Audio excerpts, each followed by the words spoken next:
పర్యావరణాన్ని కాపాడుదాం, జీవాన్ని రక్షిద్దాం అనేటువంటి కాన్సెప్ట్లో బయోడైవర్సిటీ అంటే జీవ వైవిధ్యాన్ని కాపాడడానికి అన్ని జీవులకి నివసించే హక్కు ఉంది.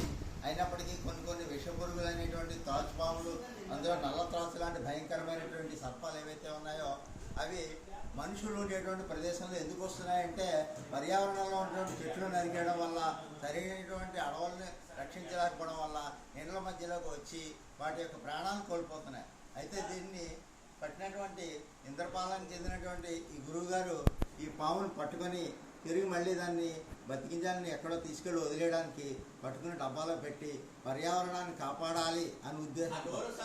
ఎందుకంటే ఈ పర్యావరణాన్ని కాపాడకపోతే పాములు లేకపోతే కప్పలు పెరిగిపోతాయి. సో దానివల్ల ఏమవుతాయంటే కొన్ని విపత్కర పరిస్థితులు వస్తాయి.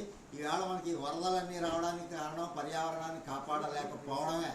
కాబట్టి త్రాచు భయంకరమైనదా, కానీ దాన్ని చంపకుండా మరి రక్షించి ఎక్కడో వదిలేయాలనే ఉద్దేశంతో దీన్ని కట్టి బయట ఎక్కడో దాన్ని వదలడం జరుగుతుంది. ఇదంతా కూడా మా ఇంద్రపాలన నుండి చేసినటువంటి గురువుగారు మరి చేయడం జరిగింది. చూడండి, ఇది నల్ల త్రాచు, చాలా భయంకరమైనది.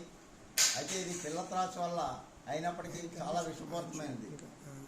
ఈ విషపూరితమైనటువంటి నాగుని మరి వాళ్ళు రక్షించి దూరంగా వదిలేయడానికి మరి సిద్ధంగా ఉంది. Thank you.